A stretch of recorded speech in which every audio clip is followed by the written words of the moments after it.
It might.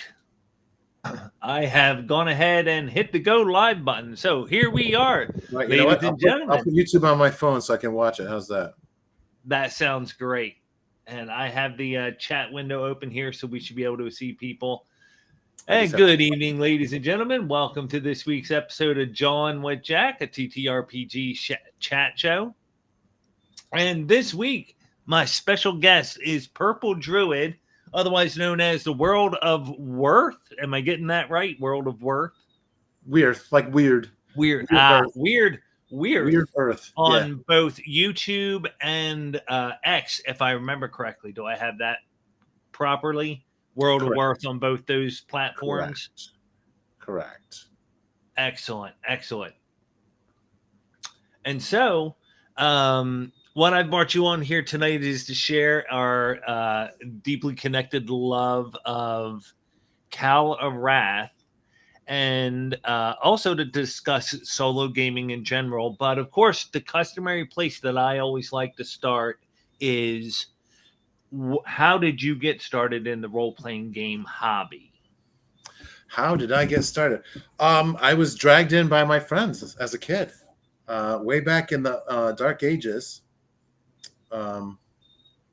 We had the Holmes book, and we were gifted it by a couple of my classmates. They had older brothers. When I was in 6th grade, back in 82, a couple of my classmates had older brothers, and they had been playing Dungeons and Dragons for a while. And so they were going off to college, and they didn't think they'd have time for that kind of stuff anymore. So they ran 3 or 4 sessions for us to show us how to play over the summer. And then that was the end of it. I've been at it ever since. I did kind of take a little break from it from about 1995 until probably 2020. And I played strictly miniatures and different war games. Okay. And then, because what happened was I up and moved to New Orleans on a whim, and from Northern Illinois. I actually grew up near Rockford, Illinois. I can kind of see that, I can. If you're going to pick up on a whim and move anywhere, New Orleans should be on that list. Do I look Midwestern? But no, I used to live near Rockford, Illinois, and I went to Royal Hobbies all the time. And Jeff Perrin, the author of Chainmail, yes, that's his hobby store. No kidding. I did not know that. To him all the time. I did not know who he was. He did not say anything. I was buying miniatures to play Warhammer Fantasy Battle in the early 90s. Mm-hmm. And he never said a word to me about Chainmail, about he asked me, he may have asked me once if I was into historicals, and I think I probably told him, no, I'm buying these for Warhammer Fantasy. Right. Because at the time, in the early 90s, where I lived, it was very difficult to get any official Games Workshop stuff. And if you could, there might be one of the little boxes with 12 or 16 soldiers in it, the Empire halberdiers or whatever. Yeah, I remember in those days there was even the dedicated Games Workshop stores in malls and stuff all over the place. I think it was around that time. That might have been a little bit later, but it might. Well, that was one of the few places near me for sure. I know that, and I also. I'm not sure if White Dwarf magazine had switched over from being a full-on hobby magazine to just a Games Workshop vehicle. At that point. And I remember, I know that later, by 97, when I moved to Connecticut, it had, and there was a list of all the hobby shops that carried Games Workshop stuff for every state in the United States. And when I lived in Connecticut at the time, I did find some folks that were playing, and me and another guy one day, we went on a couple of weekend or long day trips on a Saturday. We would go driving all over the place, down in New Jersey one time. Just to hit. I grew up in New Jersey. Stay away from there. Yeah. But the only Warhammer store was at the West Farms Mall up near Avon, Connecticut. And we had to drive up there, and that was about an hour and a half from where we lived.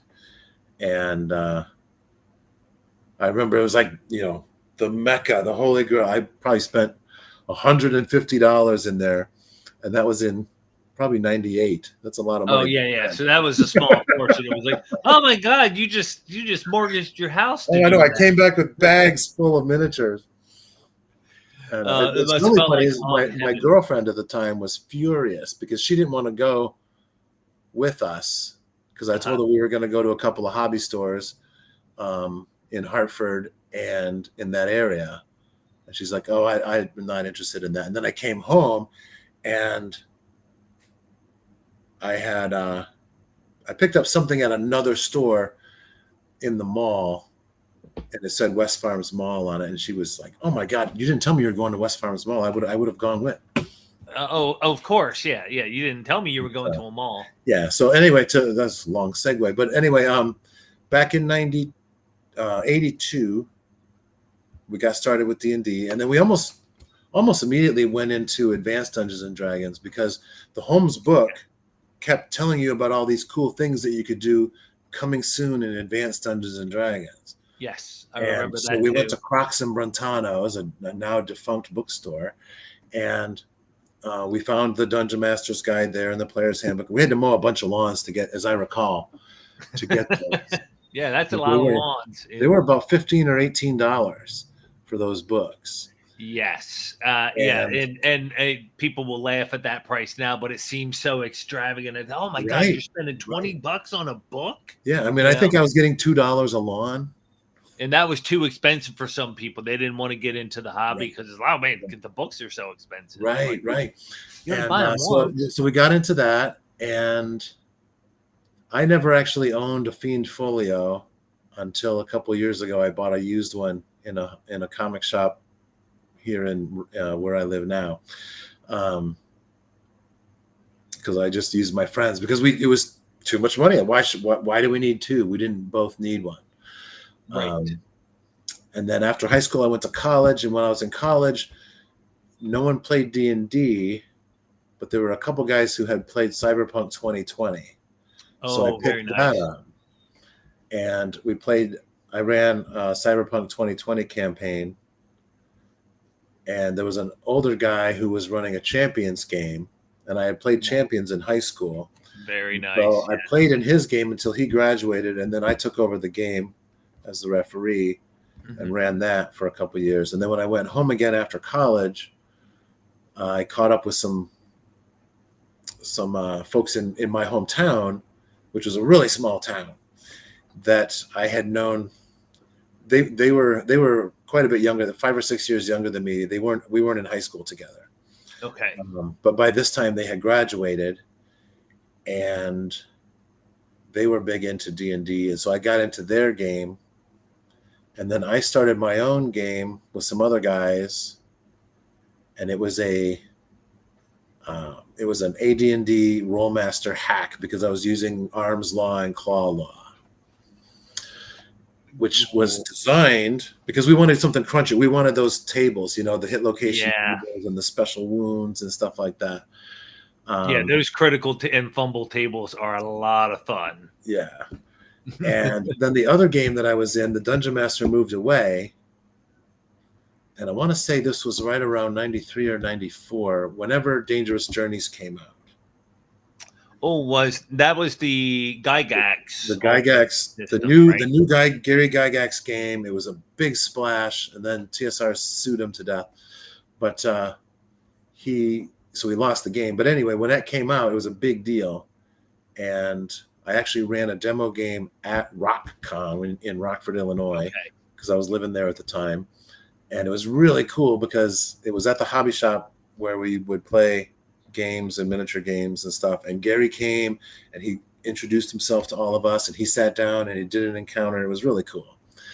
And unfortunately, I don't have a picture of that because it didn't occur to me to have a camera with me because this was pre-cell phones. Right. Yeah. Yeah. But I still have my original Player's Handbook, and that was autographed by Gary at Gen Con in 1987. So that's one of my prized possessions. And what else? So anyway, I turned that home game in my hometown. We switched over to Dangerous Journeys, and I ran that for 2 years. So at the same time, I was doing a Dangerous Journeys campaign for 2 years, and then also the AD&D/Rollmaster campaign for 2 years. Yeah, and I'd love to hear that about the Dangerous Journeys, because I grew up in more the Philadelphia area, and it really didn't make much of an impact out there. None of my friends bought it. Nobody was really talking about it. And of course, where I was, kind of same thing. It was small town New Jersey. So if it didn't get advertised in Dragon Magazine, I didn't really hear about it. Right. Well, yeah. And it was funny because the hobby shop, the owner actually asked me if I would run a demo game as part of the convention, because the previous year I had run, me and two other guys had run a huge Warhammer 40K battle. And so he knew I was familiar with the con, and he knew I played.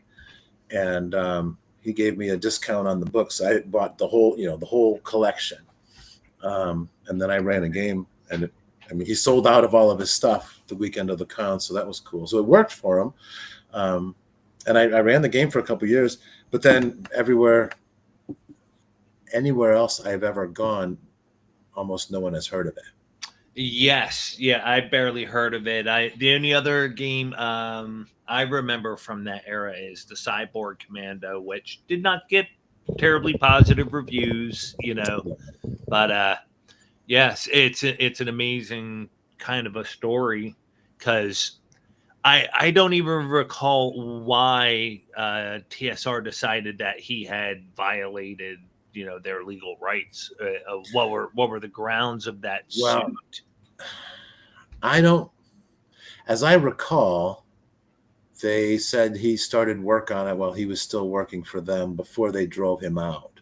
Oh. And apparently when he left the company, he took files with him or whatever. And so they're saying that he based some of that stuff on the work that he did while he was there. So okay, so you're running with stuff that you were supposed to work on for us. Right. Okay. Well, that's maybe he was working on it on the side as a private project, but he was working for them, so anything that he came up with belonged to them anyway. So that's one of those unfortunate corporate things that happens. Yeah. It's you never know. Sometimes it sounds egregious, and sometimes it's justified. I don't know. That's kind of above my pay grade for sure. Yeah, me too. No. So I've never gotten into the business where I had to worry about intellectual property. Oh, well, that's not exactly true, because I did invent some cocktails and things that belong to Jose Andres now, but that's all right. There's somebody's intellectual property. Right. So you mentioned that you took a break from the role-playing side. You were pretty exclusively a war gamer from like 95. Right. Well, when I moved to New Orleans, I found a hobby shop fairly near me, and nobody was into Dungeons and Dragons there, but everybody was deep into Epic, Space Marine Epic. Okay. And I just had dabbled with that a little bit previously. And so I dove into that wholeheartedly. In fact, for about a year in 96, 97, one of the guys I met at the hobby shop, he would come over to my house every Tuesday night, and we would play an epic battle.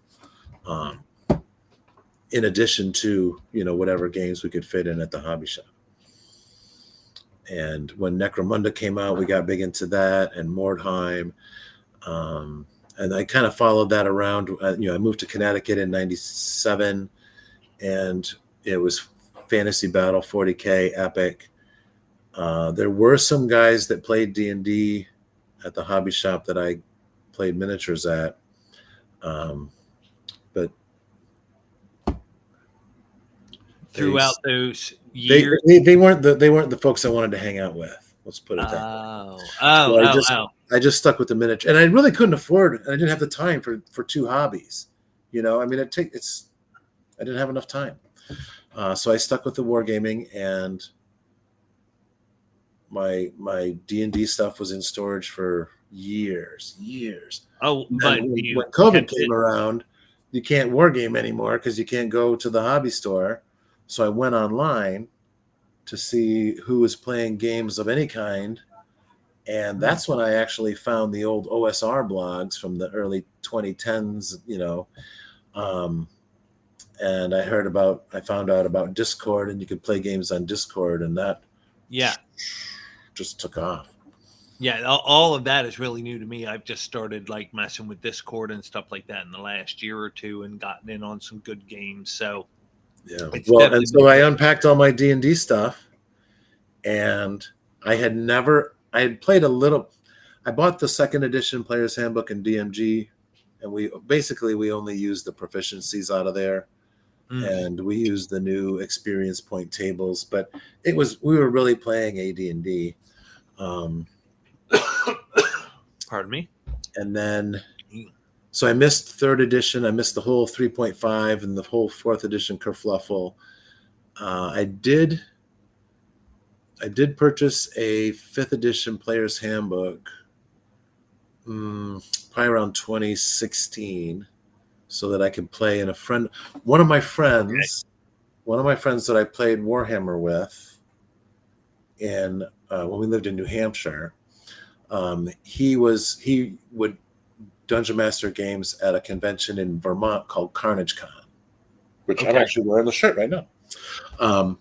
And shout out Carnage Con. Yeah. And if so it's still going, I hope it's still going. He asked me to play in his game. He said, you probably really love it, blah, blah, blah. So I bought a Player's Handbook. I made a character.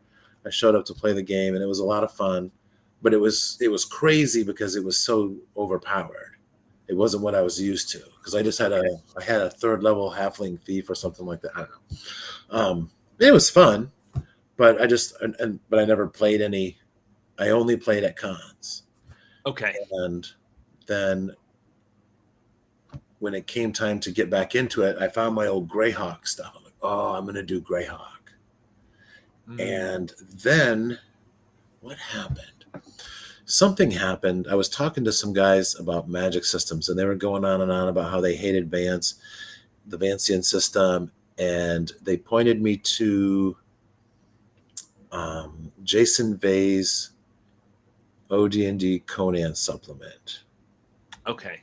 Not familiar with that word, and it was like, okay, these are really cool. I'm like, okay, I'm not going to do Greyhawk. I'm going to do something that's I'm going to go back Bronze Age, sword and sandals.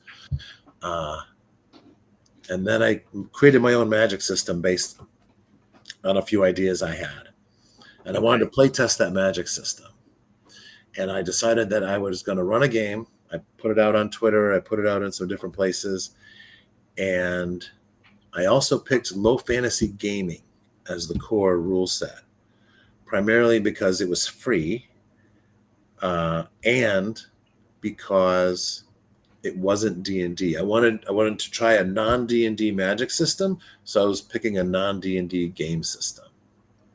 Nice. And I was hoping I could break people loose, and it was also set in a Mediterranean setting, so I didn't want people to immediately think, Northern Europe, knights and castles and stuff. We're going slightly different geography, right? Different geography, different genre. Sword and sandal instead of knights and princesses, dragons. Yeah, makes sense. And that is successful. And I'm actually playing with some of the same guys. We've been playing for 5 years now. And so that's how you got back into the role playing around 2020 due to COVID. And now one of the things I love is on X, your screen name is D&D is a war game. Yes. Yes. Well, I have two personas, because wargaming and role playing, they're my passions, and I didn't want to get away from wargaming. And the more research I did, because I was just curious, because so many things had become available, like OD&D had become available. A lot of the old zines and things like that you couldn't get in the 80s and 90s because they were just paper. Oh yeah, there was so much stuff on PDF that was going around, so I started doing a lot of research. I've been doing a ton of research for about 4 years now. To my goal, my personal goal was, what did Gary know at the beginning, and how did he use that? How did that inform his game at the very, very beginning? And then I saw Secrets of Blackmoor, and that clinched it for me. I was like, okay, I got to find these source documents. I want to learn about diplomacy. I want to learn about, the Napoleonic games, Strategos, and that sort of thing. I got deep into historical wargaming. I've got a stack of, I can reach out and get this wargaming campaigns right here. Is this backwards for you guys? It is backwards. I have the same thing on mine. There's a camera setting that you can change that's mirror your camera. So I think there we go. Now you can read it. Yeah, there we go. All right. So what I was going to do was I was going to harvest all of the great information from Featherstone and Bath and all the other old guys and put together a campaign system that could be used side by side with Dungeons and Dragons. And then I met Henry Hyde online, and I found out he'd been working on this book for 8 years. Okay. He was almost done. It was coming out. And so I talked to him a lot about it and what it was about. And so I just gave up. I'm like, okay, well, I will just wait for this, because that's exactly what he did.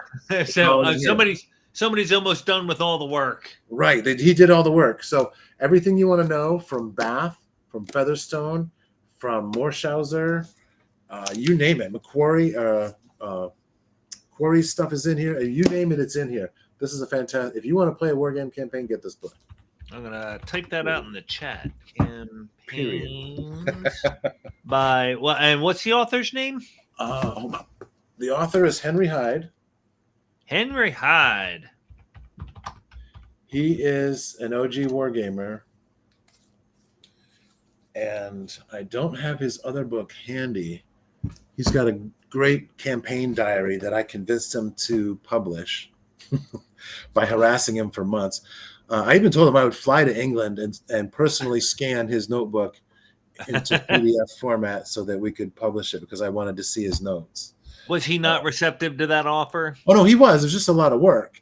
Oh, and then he wanted to make it pretty, and he wanted to make it special. And so it turned into about a year-long project. And he painted a bunch of new watercolor plates and stuff. It's really cool. It's called 1744. And it's his campaign diary of a kind of a play-by-mail campaign that he did. And from time to time, they'd have a big battle, and his buddy would come down from Manchester or wherever, and they would get together and set up the table and do a huge battle. It's a lot of fun. There's another great resource that's a miniatures game. Oh, I've got it here. Where is it? Anyway, it's called Hellfire Campaigns by Jim Webster. Okay. That's a great resource also. My online colleague, Mr. Wargaming from Joy of Wargaming, uses a lot of stuff out of there. That's where I learned about it. And so I'm actually my current project is a faction play resource that will hopefully help guide and instruct people back into that kind of faction scale play. And now my white whale is multi-scale play, where you play at the nation level, you play at the kingdom level, you play at the barony level, and you play at the individual level, all at the same time. So there's multiple tiers constantly going. Scales. And that encourages more of a troop style, if I'm not mistaken, where you have multiple characters. It's definitely troop style. High-level wizard over here, but a low-level fighter over here. Right. And wrapped up in one-to-one time, and the other simulation is one-to-one pacing. Correct. Mm-hmm. Correct. So yeah, so that's me in a 25-minute nutshell. Oh, that's still fantastic. Now, for you though, talking about the core experiences, Mhm. what are the differences between the war game and the role playing game? Like, what are the exact differences between those two experiences? I don't know that there's a bright line between them. How so? Well, one of the experiences I had in my wargaming years was most of us in the group were fairly familiar with role-playing games, Dungeons and Dragons and what have you. Warhammer Fantasy Battle or Warhammer Fantasy role-play was out there. And so I was involved in a couple of campaigns that lasted 8 to 12 months.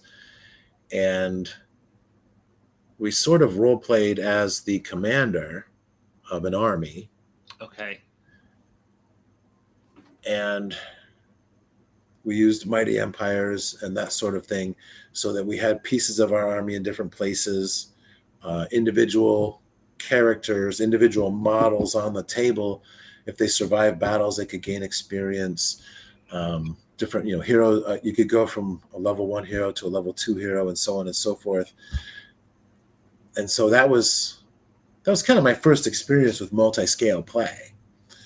And we did everything from huge 5,000 point battles on each side to 100 point battles where it was just, one character and a small retinue doing a skirmish battle, basically at 1-to-1 scale in terms of the miniatures, rather than a regiment of 20 guys representing, 400 men or 500 men or whatever. Right.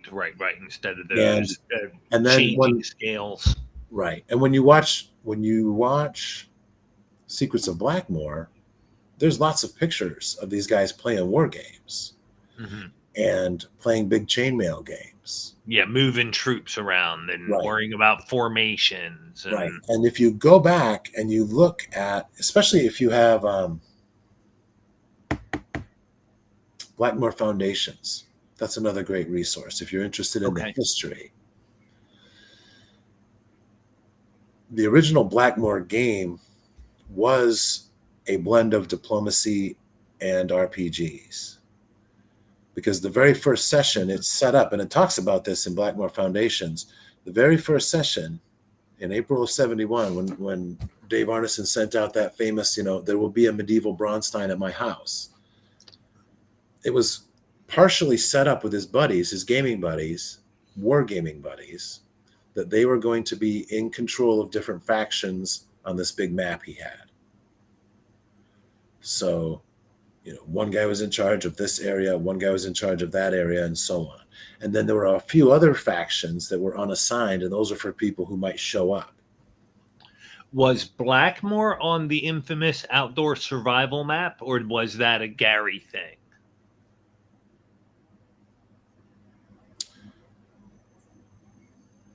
I'm not sure how that connects. Okay, if there's any historians out there, because I know everybody talks about how intrinsically linked that map is with like OD&D. Right.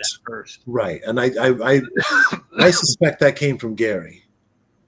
Because I suspect it too. It feels like a Gary sort of move, right? And I think what Gary meant for it to be was a stopgap measure, so that you were supposed to create your own map. Hey, Paladin. You were supposed to create your own map, but if your players group went off the map or was going somewhere that you hadn't planned, you didn't have a key for, then you would use that map. And it describes in the OD&D rules, the catch basins are supposed to be castles, and this is supposed to be a town, and so on and so forth. Yes, so I remember that. If you didn't have the resources to make a map of your own, if you didn't have blank hex paper, which I don't know how easy that was to find in the 70s. It was not. It was not easy in the 80s. No, it was not. I purchased the Judges Guild campaign hexagon system. And I use that, but I actually I did find some hexagon graph paper that I used. It was all very small scale, but there wasn't. They were small back then. You only had these little tiny, 8 or 9 millimeter hexes. That's all. That's the only thing you had. Yeah, because it was chemistry notebooks. That's where it comes from. Right. Yep. And so if you didn't have the resources or the ability to make your own hex map, you're supposed to use that one because outdoor survival was everywhere. In fact, one of my friends in high school that I played D&D with, he had outdoor survival on his shelf. We had played that game. We didn't know you couldn't, at least in 85, 86, 87, when I was in high school, the OD&D books weren't in hobby shops anymore. No, yeah, no one that we knew had them. No one we knew had chainmail. We'd heard about Greyhawk, and then when the Greyhawk folio came out, we bought it. But we'd heard that there was a Blackmore out there, and there was some kind of Blackmore campaign, but that was mystical. Some kind of it was apocryphal, man. For all I knew, I was hearing wild hearsay. Right. And I just wish I had known that Jeff Perrin was who he was, because I would have gone straight over there and asked him point blank, hey, how can I get my hands on this stuff? Yeah, I need a copy of this thing. Seriously. Yeah. If there was any choice that I would or anything I could change about my life, it would be the first thing I would change is to go back in time and tell myself, go talk to Jeff Perrin about chainmail and OD&D. Speak of the devil, this is the person who just furnished me with my hard copy of the 0 edition pamphlets for the first time. So I got I've had the PDF for a few years, but I still I'm old. I haven't taken the PDFs that well. I don't like reading them. I don't remember them well when I do read. I have a hard time reading for comprehension. Yep. So now that I've got a physical copy, I'm much more likely to get that to the table. Now, I would recommend also that you go to Fellowship of the Thing website and download the 0 edition Dungeoneering stuff. Okay. That's really good. That's based on proto Dungeons and Dragons rules and the Champions of Zed book that Dan Boggs put together, which is also out of print and out of PDF. It took me a year and a half to find a copy on eBay. Oh, wow. So is it something that's like commonly available on Right. It used to be. He did a Kickstarter for it for the hardcover, and apparently the PDF was available on drive-thru for a while, but it's not anymore. Hey, guys. Patty's Parlor. Welcome to the party, Patty. Dudes. So, yeah. So I don't really, I don't think I can call myself old school because I never left the old school. I'm not OSR. It still counts if you never left. I mean, I suppose. Still, you can call it whatever you want. I've been living here the whole time. Exactly. So so that's what I have given a quest to gain entry. I have 2 Discord servers, couple of adventurers. One is solely for my gaming group. The other is the Wargame Culture Design Journal. And if you go to wargameculture.substack.com and subscribe for free or pay, it'd be great if you paid. That'd be awesome. Help support my my hobby. Hey, these books aren't free, man. These books aren't free. You'll get a link to the Wargame Culture Discord server, and there's a lot of chainmail stuff going on there. There's Captain Hook runs Midnight Chainmail every other month or so, or Rod Hampton is on there, and he and I are doing a lot of research into Strategos and figuring that out. And now that Strategos N is out there in the wild, we're going to be putting together some videos and stack posts on how Strategos N was extracted from Strategos. I also have a copy of Valley Forge, and again, these are old documents. They're not cheap. they exist as in collector's editions out there. Right. I don't Yeah, believe it's there is a another PDF. thing. I don't believe there's a wild PDF of Valley Forge out there anywhere. I searched for it for years before one came up on eBay, and I grabbed it. And so, yeah, we're working on that. Wow. Rod charged you with this quest. Okay, so do you follow me on X? I don't know. Is that your?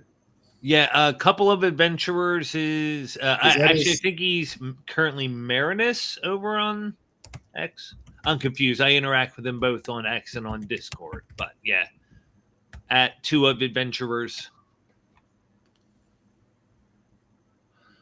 Okay, if you search a couple of adventurers, you get a cleavage shot. That's nice. Okay, That's that could have something to do with them. All right. Hard to rule that one out. I need more to go on. Send me a DM on X, and I'll send you an invite. I'll get you in there. Excellent. With all the rules. That's okay. I appreciate it. This is perfectly okay. We're here to help. We're here to talk and share, guys. What else? What were we talking about? History of Dungeons and Dragons, wargaming, the difference. Wargaming, the differences between them. It sounds like one of the points that you were just making to me is that there is no real definitive line between the two. It's just I don't believe the war game is when the persona or character you're taking on is the commander of armed forces. Correct. And then a lot of things have happened in the last 30 years that have changed the game.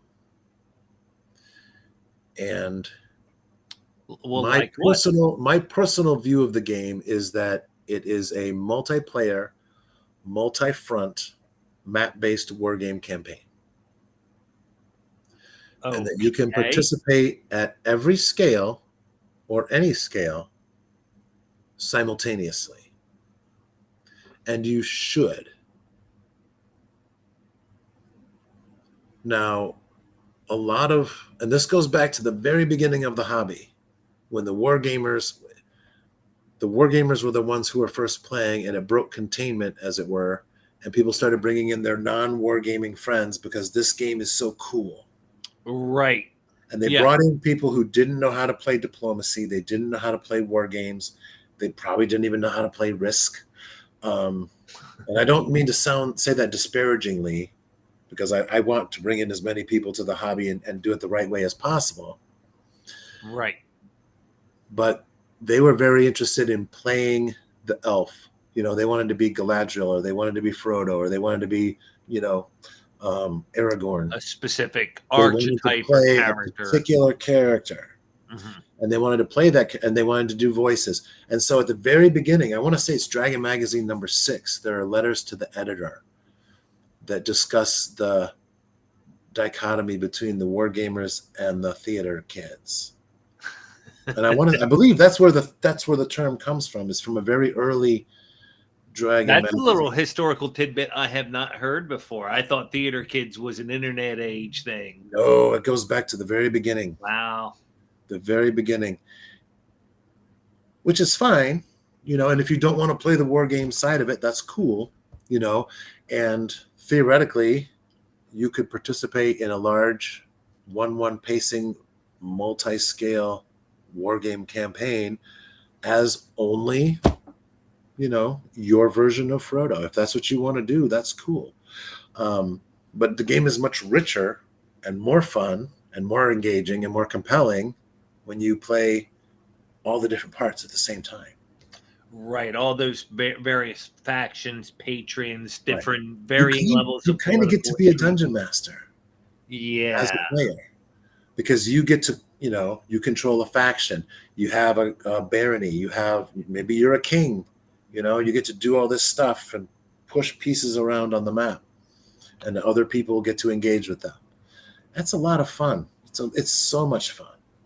Yes, and very much so. Again, I've hosted and ran a bunch of LARPs in the early 2000s, and it was very similar how players would take on these mantles of organically forming their own factions, coming Right. up with their own goals. They pursue them, and the sort of planning, double dealing, backstabbing, rumor mongering. It's just a beautiful thing to watch unfold.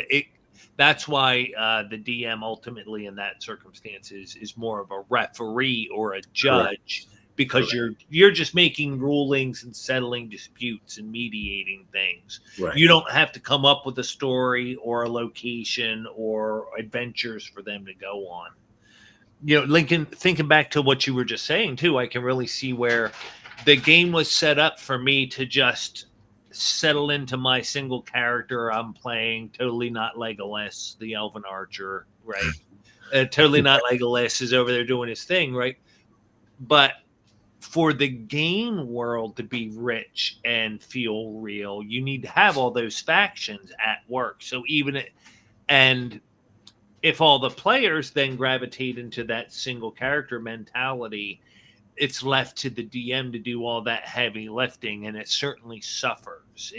Like everyone who's done a Braunstein in the last couple of years can attest to how different it is when you've got, as they define it, multiple actors, at odds with one another within a fog of war. Correct.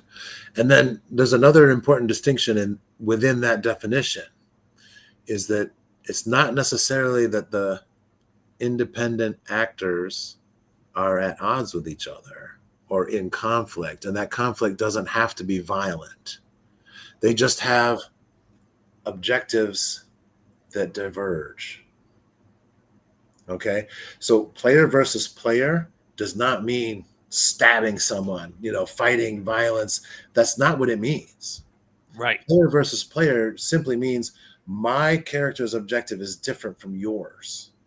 Mm-hmm. Right? You're a druid, and you need to go to this sacred grove and cut mistletoe on this particular day or night, right? In order to have your spell components. Right. You have to do it. It's coming up in 3 weeks. I'm a fighter, and I want to go take a job for this mayor of this town and go root out these kobolds, right? And I've got a troop of 20 infantrymen and 15 cavalrymen, and we're going to go root these kobolds out of the hills. Right. It's a very organic. I want to go that way, but you want to go that way. Campaign against the kobolds could take a month or more. Right. Yeah. Right. So I want to go do that. You want to go do your thing. We're in the same party. Right. Now, 1-1 time, 1-1 pacing makes this possible. Mm-hmm. Because you, as a player, can use your fighter or your magic user character or someone else in your troop of characters, your stable of characters, and you can come along with my fighter, right? And say for instance, we play on Saturdays, right? And on August 2nd, we're going to go play, and we're going to go start rooting out the kobolds. But your druid needs to do his harvesting on August 20th. We're not going to be done. So we play a couple of sessions, the 2nd and the 9th. And on the 9th, we're like, you know what? We're not going to get these kobolds out before the full moon. So we're going to play into the future. Right. So we take our game on the 2nd, or on the 9th, I should say. We play out and we fight and we move and we maneuver and we send messengers to another town. We go to another town and recruit more guys and come back. And so we finally destroy the kobolds on the 25th. I'm looking like this because I've got a big calendar right there. Okay. On the 25th, we've destroyed the kobolds and we return to town to the accolades of the mayor. But the calendar says it's the 9th. So on the 16th, I take one of my other characters and get together with your druid, and we go on your quest, your adventure off to the mountains to harvest mistletoe. And we get there in time for the full moon, and we do the thing, and then it's the 29th when we get back. Right. And then on the 23rd, when we all get together, both of us, our characters are in the future, so we have to play a third character. Right. And that's but how the game never stops. It never stops. You don't have to worry about, if you can't make it, well, that's okay, because your druid already did his thing. or he's off doing whatever. You know And what I now mean? you can see where the conventional style of play has become very limited. Right. It's very much, and This that's why they favor the time stop, exactly. And the freeze problem time. with that is that started at the very beginning too, because there's a line in Holmes Oh yeah, I that remember it. says, if you run out of time for your session, just press the pause button, essentially, and come back to it next time you get together. Yep. And that derailed the whole thing.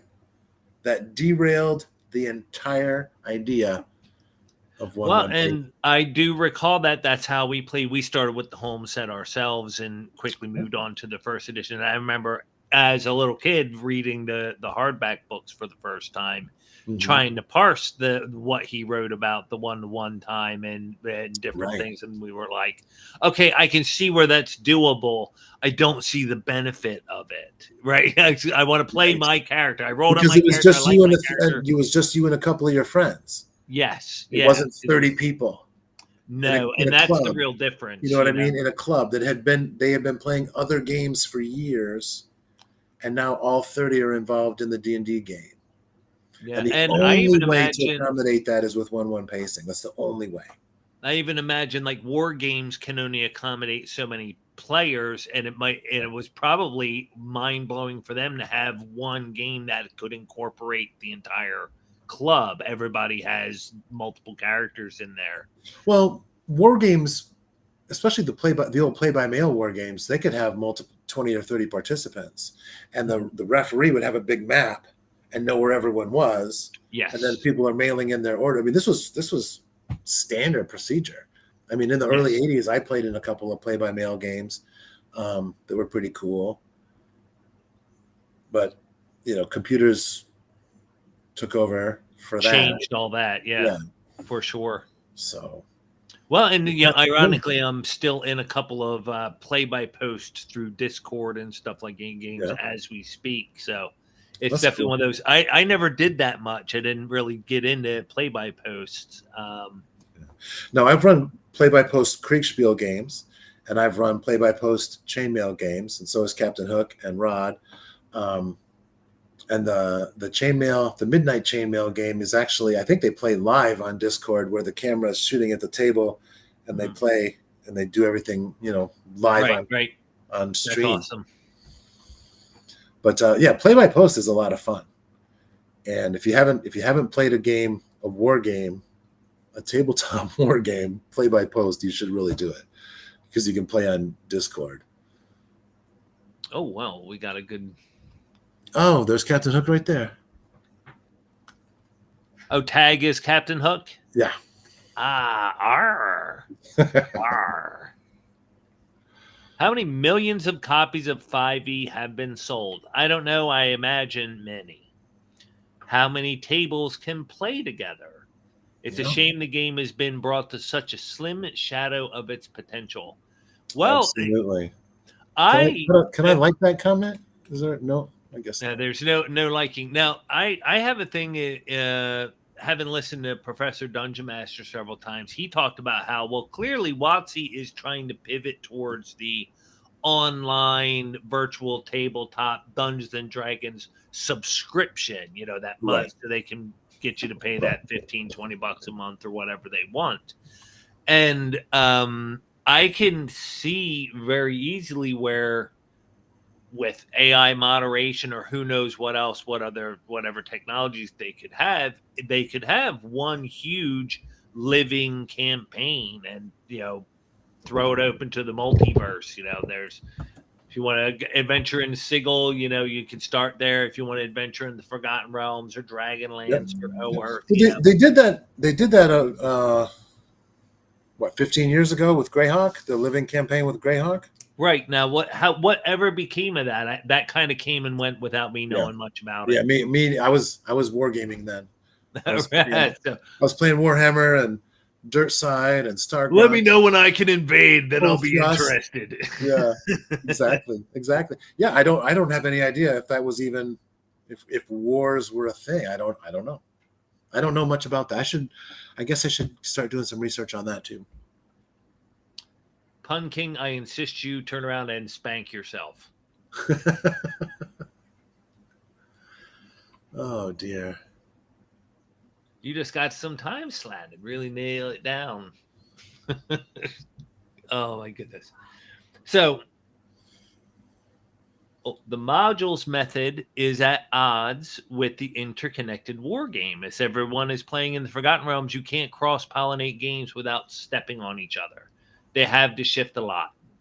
That is true, and that's one of the things my personal experience is I don't care for interconnected worlds, because if my players do something to break the world, I want to be able to break the world on them. I don't want to be constrained to nerfing things or redlining stuff of, okay, well, you guys broke the world, but we can't actually break Greyhawk, so we have to redline what you did because we can't just ruin the game for the entire D&D ecosystem. What are the upper limits? Like Western Reaches, I know, is a big thing, and West March's campaigns. Pardon me, I'm getting that confused. But what are the upper limits of what a campaign can handle? I don't know. I don't know if anyone knows. Right. I mean, and particularly in the internet age, I wonder if technology does in some way make that easier to handle. No, I think 100 active players in a campaign. I haven't had time personally to try to get involved, but I do want to try to get into the Living Earth game, because I think those guys are pushing the limits of what's available, what's possible, because they have one big campaign setting and multiple DMs and lots of characters, lots of players. Right. So I think they're starting to push out there, push the envelope, as it were, and find out. Patty dropped a question in here for you. What are your thoughts on the upcoming Shadow Dark Play League? I think a Play League is an awesome idea, and I think that could turn into a great shared world. Have you experienced Shadow Dark yourself? I've not. No. Okay. No, I haven't had the bandwidth for that. I can appreciate that. I don't have the time and energy to invest in expanding into the 5e style system. That's just not my bag. I want it. I like less classes rather than more. And I would prefer maybe making a couple of little house rules to tack on to a particular fighter. Okay. One of the things I did with my original World of Weirth campaign 5 years ago, I believe there were 12 character classes. Okay. And they were kind of organized along the Adventurer, Conqueror, King template system. For character classes. So there was a fighting man class, and then there were 3 subclasses, and there was a magic user class and 3 subclasses, and each of them was slightly different, and they were archetypal. For the fighter class, there was a soldier, there was a shepherd, and there was a knight. And so those were the templates you could take on. And then for each one of those, or any other class, if you wanted to take on another set of skills, like if you wanted to have your background, if you wanted to be an aristocrat, then we would add in some other goodies, and then you would pay an experience point premium for each level. So to be an aristocrat, I believe, for an example, to be an aristocrat, you would pay an extra 30% experience for each level. Okay. So there's a premium attached to which compensates for the benefits that come along. And it was a massive Frankenstein style system. Low fantasy gaming was the core of it, but there was a lot of things that we changed, and we went wild with home brewing stuff. The players all had a lot of great ideas to add into the game. The magic system was really fun. And it was a lot of fun. I mean, we ran it for about 2.5 years, and then when the Dungeons of Tanis board came out, I had mentioned on Twitter that when the book comes out, I'll run a campaign, and anybody interested, let me know. When the book came out, I posted, I got the book. I had like 15 people hit me up and want to play. So I transitioned my Thursday night group. I transitioned them over, and they're like, "Yeah, we'll do Tannisborg." And then I added a Tuesday night session also for a different batch of players. Okay. So I added some to my Thursday game. I created a new Tuesday game, and I was running 2 sessions a week in the same area. And so they could overlap with one another. Theoretically, they could, and they did. They did. Actually, the Tuesday group wound up killing the Thursday group at one point. So, oops. Yeah. Oops. Did they know they were killing other PCs at the time, or did they absolutely. think it was a NPC party? Oh, okay. In a nutshell, what happened was the Thursday group was impinging on the Tuesday group's territory. Tuesday had found a little dungeon, and they cleared out the first 2 levels, blocked off access to the 3rd level, and decided to make that a subterranean stronghold. Okay. And Thursday found it. They stumbled on it, and they tried to get in and weren't able to. And then, so Tuesday sent them a letter saying, "Hey, stay away from our area," and they kept going there. And finally, they're like, "Hey, listen, you stay south, we'll stay north." And they didn't do it, and so Tuesday ambushed them. So I had some Tuesday guys on the Discord on a Thursday night during a Thursday night session, and we did the thing, and it was all over for the Thursday group. Wow. Yeah. Respect, massive. It was wild. It was a wild thing. Yeah, that's and unfortunately, I mean, I lost a player over it because the PvP thing was. Yeah.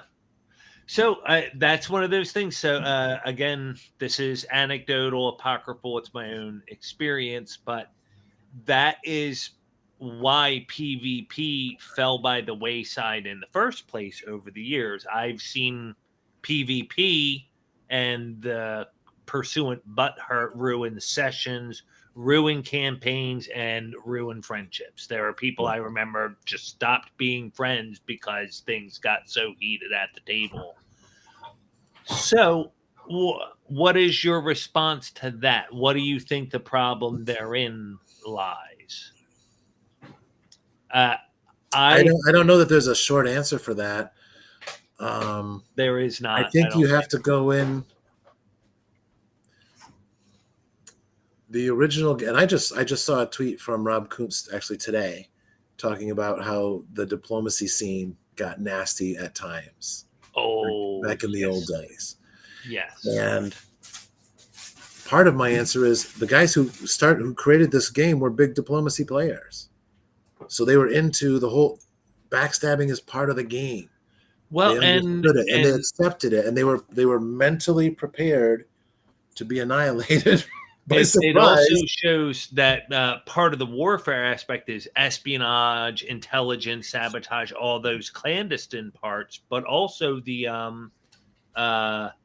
diplomacy, deal making, the actual talking that can happen in between stuff. And when you look at any kind of history, that stuff becomes increasingly obvious to you. It's not like, well, we just kind of threw a dart at a dartboard and decided we're going to have a battle at that place. What does it say? Waterloo? Okay, sounds good. Let's just go fight there. No, there was a whole host of conditions that led to that decision, not the least of which were diplomatic ones. So I've talked about this in a couple of other conversations, but I would say the clubhouse mentality paradigm that gets tossed around by the BroSR primarily right now, but that's an idea whose time has really come. For the PvP to work, you have to have a group of people who can be sportsmanlike about getting their asses kicked. Correct. Yeah.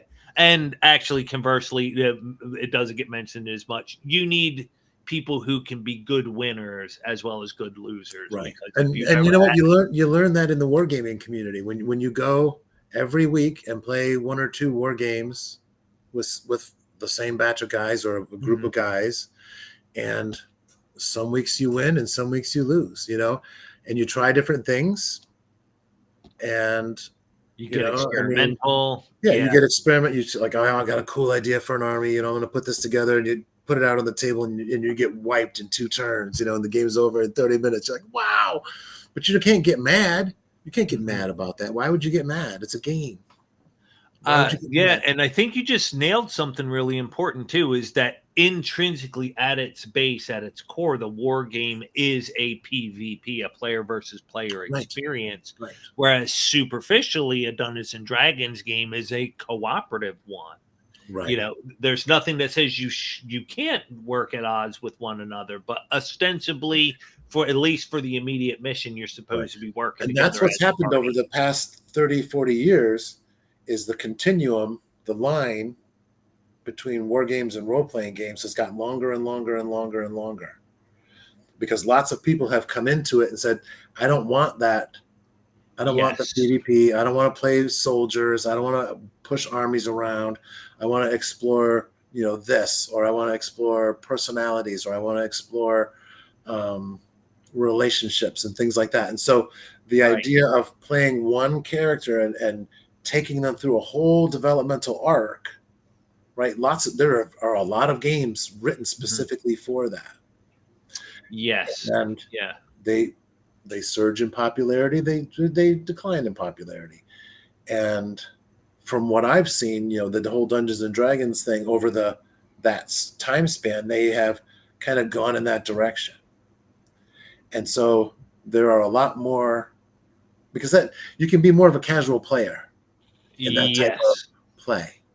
Yes, wargaming is not for casuals. You have to show up every week. You have to show up in between. Yes, and the amount of prep work. Wargaming encompasses other hobbies too. That you got levels of crafting and stuff like that to bring into it. Do you play slow grow leagues? I'm not sure what you mean by that. Is that like a Tale of the Gamer, where you start with, one regiment of soldiers, and each week you add or each month you add another regiment, that sort of thing? That's a good question. I don't know. He also asked, what do you think makes or breaks a play league? What is a play league specifically? Is that like a... Yeah, that's a good question. I'm not sure what a play... I'm not sure what you mean by a play league. I mean, participation and investment makes it. If you're going to... I've been involved in a lot of wargaming campaigns that lasted 3 weeks, because people just weren't invested enough. Right. You get 10 people that want to start a campaign, and then 4 weeks later, there's only 4 guys there or 5 guys there. Well, and that does seem to be the key ingredient, is that investment. If the investment isn't there, you can then ask the questions as to why. Why is it lacking? Do you not like this scenario or historical time period? Or they don't care enough. If on any given weekend, right, go to one of the Warhammer stores, and you will see, or any hobby store where they play modern, current Warhammer, 40K or fantasy, Age of Sigmar, you will see that about half of the people are playing with gray plastic unpainted figures. It hurts. They don't care. Yeah. I don't play those. I will not. For 25 years, if your pieces aren't painted, I'm not playing you. No. Come back when you got a painted army. Yeah. Even I know and respect that, man. Even I do. I don't care. I'll sit out. I'll wait 3 hours for one of the other games to get over and play it in the second game before I'll play somebody who's not. So who doesn't care enough to paint their figures? I mean, come on. I know. Yeah. Seriously. Well, I'm one of those that I will often hold off on painting things, and I won't do that, stuff like that, because it's a skill issue or doubting my own skill and stuff like that. But, well, again, it's just practice. You can get a lot of painting done. You can get a lot of painting done, if you sit down every Monday night from 8 p.m. to 10 p.m. and paint. Yeah, spend a few minutes and that's it. Yes. So yes, Patty, I have played in Tales of the Gamer. In fact, that's how I built my Warhammer Fantasy Chaos Army. Okay. 1,000,000 years ago. when they were still 25 millimeter, 28 millimeter. Yeah, and Scudder for Mike dropped an interesting. I thought this was cool. I don't mind conventional play for a small game, 2 or 3 sessions, a mini campaign, short modules, something like that. Now, I'm someone who over the year I've run whole campaigns in that conventional play style. Yet a lot of what I do still incorporates a lot of these principles that I've heard from, like one-to-one play. Like I never did strict one-to-one time, but I would usually have action takes place over an indeterminate amount of time, several days, several weeks, something like that. And then there's a sort of a natural break in the story. And then I'll say, okay, downtime, we're fast forwarding the months. And I would use an opportunity like that to say, okay, well, right now it's August. So I'm going to say it's now August in the game world, or it's, we're seeing the summer festivals, the holidays going on, Right. fairs. And, what have you guys been doing for this indeterminate amount of time? So, because that way I was like, I always realize that, well, running my normal campaigns, I never change the weather or adjust seasons or, well, because it might take you 9 months to play 2 months of game time. Right. Yeah. And frankly, so much of my game time during that, I wasn't keeping strict track of time. Is like, God, I know they took a bunch of time to clear out that temple complex, but was it a week or 2 weeks or I don't know. Right. And when you play pause time, the rest of the world just kind of goes away. It doesn't matter. Mm-hmm. When I first started the Low Fantasy Gaming campaign 5 years ago, I set them up in a little town, and they were going to do the Xenopus dungeon from Holmes as the introductory dungeon. Okay. And they did it at the behest of another wizard in the town who wanted to find out what was going on there and clear out. He didn't know that there were pirates operating out of there, but he knew that there was other things going on, and he had lost one of his apprentices who had gone down in there to investigate and never came back. And so the party went down in, did a bunch of clearing out, yada yada, and then I was going to have this patron who was not a patron player, was just a regular NPC at the time. I didn't even know about the Bro SR or patron play or any of that. He was going to send them to the Keep on the Borderlands. Okay. And I was going to do the Keep on the, because that was one of my bucket list things. I want to play the Keep on the Borderlands as a full campaign, where you go out there, you clear out the whole Caves of Chaos, you find the Cave of the Unknown, and you go down in. Yeah. And there's a big mega dungeon there, and then you play that mega dungeon, and that's the campaign. They didn't go there. They went somewhere else. They went west on the map. They went off the map. I didn't have it mapped. I had to wing it. And they went and did other things for a year. And then this is when I discovered a year in real life. But it was only about 3 months in game time, because we were hitting pause. And this is when I had a huge argument with Jeffro Johnson about, you can't, one time is stupid. You can't play it. You can't get out and get back to safety, because we were only playing 2-hour sessions. Okay. Because several of my players weren't available for more than that.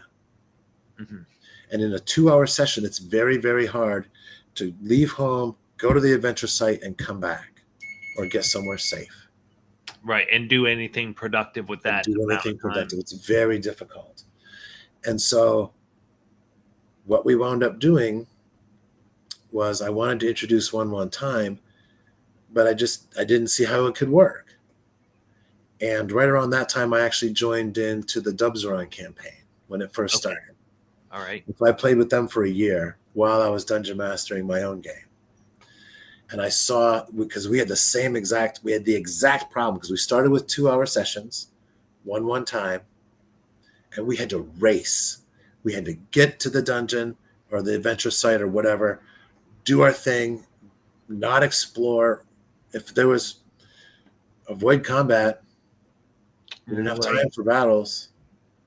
And if there was a battle, we had to hit hard, hit fast, and knock them out, and then run home and pray that there weren't going to be any encounters. Wilderness encounters on the way home. I mean, we had a TPK one time because we ran into some bad guys. So then this is when we started to get into the real old school stuff.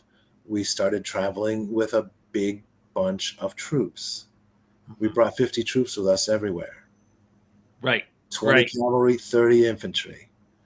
10 of them were light infantry with longbows. We ran into a hydro. Okay. There were 6 of us, a couple of magic users. There's 10 guys with bows. The horsemen have crossbows and lances. And so we just started unloading. We rolled for the encounter distance. It was 2 rounds of time it would take the Hydra to get to us. And it was charging us.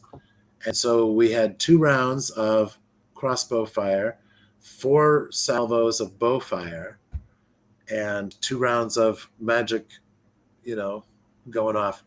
And it was kind of like, what movie is that where the 2 Towers, right? Where Legolas kills the Oliphant and it comes crashing down. That's exactly what we just piled into this thing and killed it. So that's how we learned to deal with wilderness encounters. That makes so much sense. That makes so much sense. They are so dangerous. And so my Tuesday group, when I started running the Tanis board game, my Tuesday group, a couple of them had been involved with Dubs Run in different ways. They knew this lesson. They went from the very first session, they started recruiting troops. 3 months into the game, they've got a good size army. They never went anywhere without 50 cavalry and 50 infantry. And that changes the whole game. Yeah, that to me is one of the dividing lines between the role-playing game and the war game. Like, I can be playing my human fighter, who's specialized in the Bardache or whatever my polearm choice is, right? But then once you start taking in hirelings and henchmen, the level of the game changes completely. Like you said, once you're taking troops along, well, that's a war game officially. If you've got absolutely 20 mounted troops, 10 archers, and then you roll an encounter, right? You roll an encounter, and it's 20 goblins, right? They're going to turn and go the other way. They don't want nothing to do with 100 soldiers. Right. Absolutely. Put the fish in the oven. No fish. Yeah, because we're going to cook that down first. So, yeah, 30 goblins, they don't want anything to do with 100 armored men. Forget it. Now, we're in the second half of the show here, so we got to pivot to the next topic, which is how did you get started doing solo gaming? Oh, that started really recently. I had to have a kind of big surgery. I had to have my hip replaced. Big surgery. And glad to have Rod here. Yeah, hey Rod.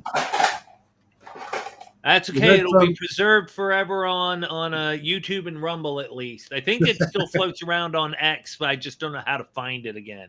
Gotcha. So anyway, the first 3 weeks I was laid up.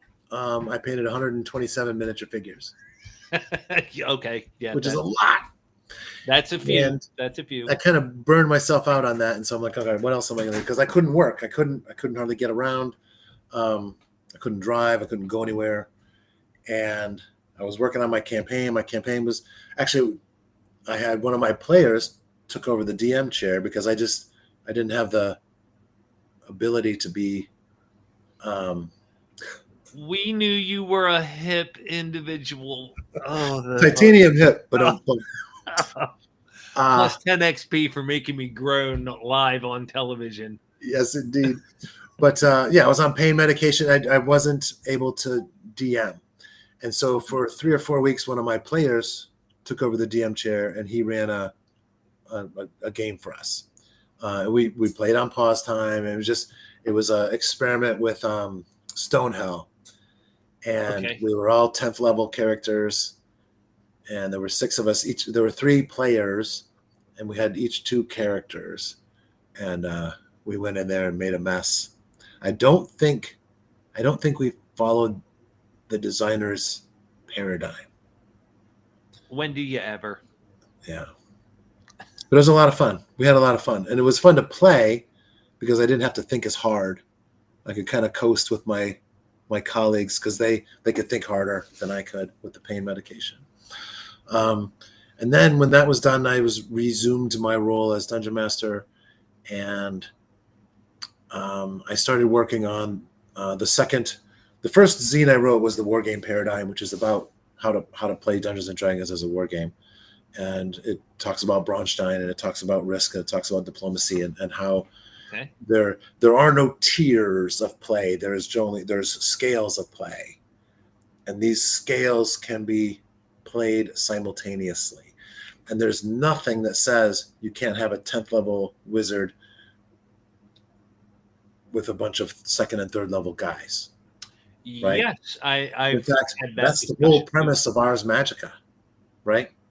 Yeah. Basically, the magic user is insanely powerful, and his entourage is a bunch of a companion and some grogs. Right. And that's how the campaign is supposed to play.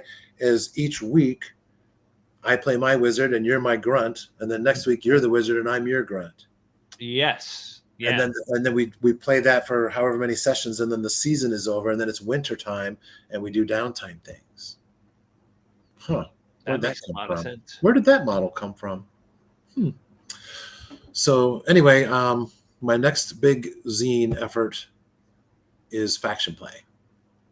Okay. And how to develop that, how to create a map, how to place the factions from nations down to your baronies, your smaller political divisions, to factions and then individuals, and how to incorporate all of that simultaneously. And so I'm doing solo play to generate the procedures for creating that kind of game. So it's your design framework. You're sort of designing and testing and doing iterations as you go.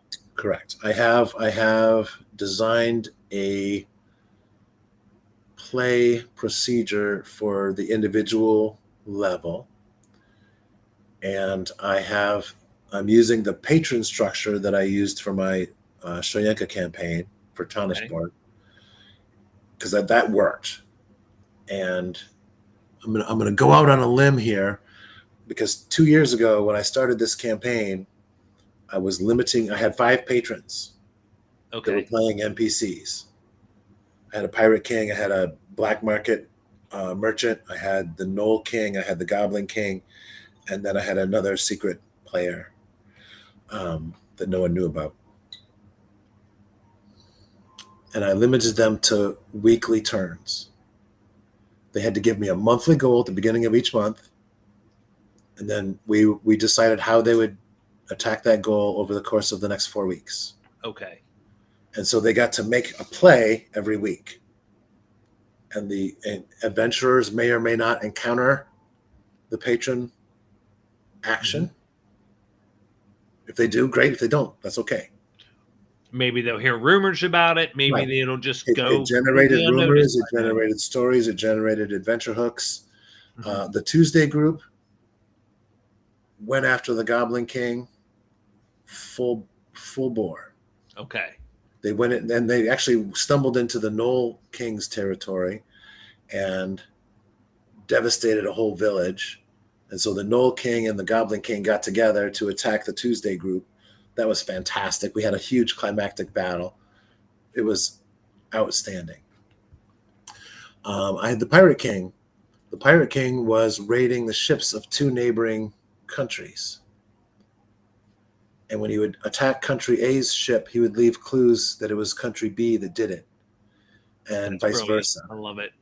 And so that started an offstage war between those 2 countries. And I was using the Hyborian Age map, so it was Argos and Shem. Okay. And they were having a war. And so refugees started to trickle through the campaign area. And I was playing this very abstractly, the battles, and generating refugees. And I didn't know, will the players go there to get involved in the war? Do they care? They didn't. Well, they did their own thing. And I want to highlight the little tidbit you dropped right there, that refugees from that conflict are starting to filter through the campaign area. Right. That's such a great way to world build. You're showing that things are going on elsewhere in the world, and they are affecting you here. You know, these refugees. And it was affecting the marketplace. Certain goods are going to be more or less expensive. That's more or less available. Right. There'll be a shortage of food, shortage of I was using Blueholme as the core because even though I had the Tannisborg book, I didn't want to be the guy that scanned the 0 edition Dungeoneering rules and made them PDFs and released them into the internet. So we used Blueholme because that was available, and the basic version is free, so everybody could get that. And then because that contains nothing for economics whatsoever, I bolted on the economic system from Adventure Conqueror King. Okay. Their markets and things like that. So because the war was going on over here off screen, it was affecting the markets here. There were scarcities. Yeah, that makes sense to me. Things happened every month. Every month something was different, which was, I thought, a lot of fun and pretty cool. Yeah. And the Tuesday. Yeah, in the last few years, I've learned a lot about how disruptions in supply lines can affect our end prices. Exactly. Very, very valuable lessons have been learned. And the Tuesday group, they actually went the other direction. They sailed west to recruit more troops because they were depleting the troops that were available to them in the area. Because the campaign area was modeled on Sanctuary from Thieves' World. It was on the back end of the Empire.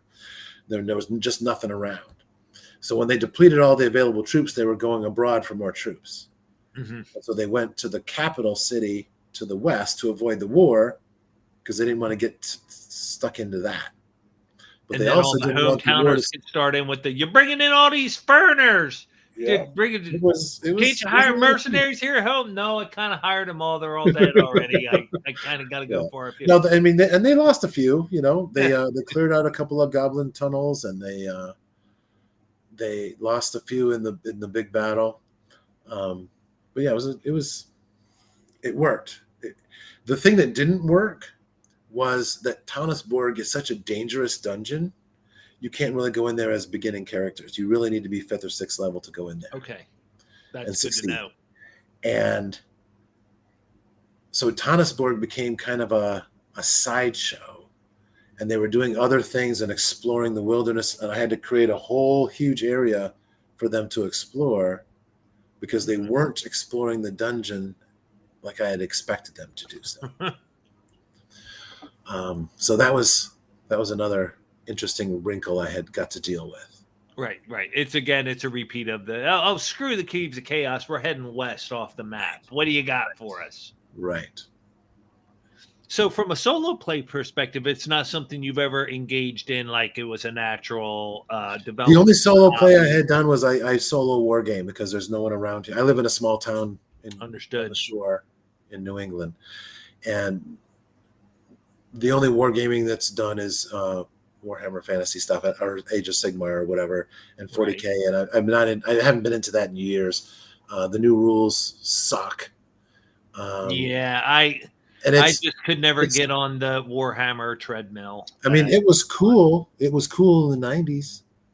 And that was exactly. It was 21st century it Warhammer works to get 21st century Warhammer sucks. Everything published in the 21st century has been crap. And it literally has turned into that meme where it's just 6 guys, throwing money at each other, and whoever has money at the end wins. That's all it is. That's all it is. It's not fun anymore.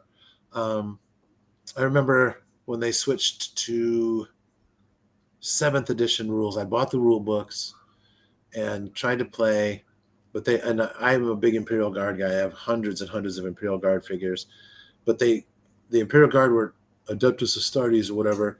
They got nerfed so bad. The Imperial Guard tank, the Leman Russ, was 200 and something points for this lumbering tank. And the Necrons had effectively the same vehicle that was also a flyer or anti-gravity or whatever for 90. So Oh yeah, he that's can have balanced. 3 of them to one of mine. Right. And Yeah. it's like Okay. I mean, I'm all about asymmetrical warfare and creating scenarios and what have you, but it just if we're gonna do the 2,000 point game, that's not fun. Yeah. Because all Well, he's and got they're his whole army is these flyers, and it's like, and I think that kind of stuff makes sense if there's some sense to the point values, sort of like how you mentioned playing champions. Like if you right, got 100 points of character over here and 100 points of character over there, you know that they're going to have kind of an even fight. It really comes down to how they built themselves. But right, if you got 1,000 point character against 100 point character, you know who's going to win. right, There's just no right. But if you go into that battle, you expect a certain result, and it affects the way you play.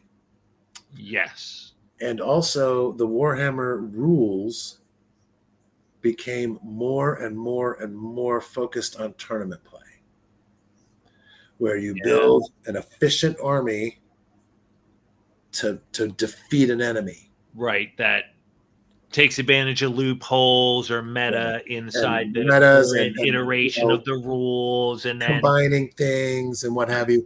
those And people will be clenching their butt hurt because they'll nerf that in another month or two, and now, oh no, my whole army sucks, and I was on the road to win. Right, and that's one of the things I talk about in the wargame paradigm, is that play styles vary wildly from tournament play to campaign play. Okay, if you have a 2,000 point army, you build a 2,000 point army for Warhammer, and that's all you have, right? And you fight against someone else's 2,000 point army, and you go into that battle knowing that you're going to play 2 more battles, and you only get to use the surviving figures. It changes. You're going to play very differently. You're going to attempt to win by securing your objectives and winning the game, ending the game by securing your objectives rather than annihilating the opponent. Absolutely. And you're going to save as many figures as you can for the next game.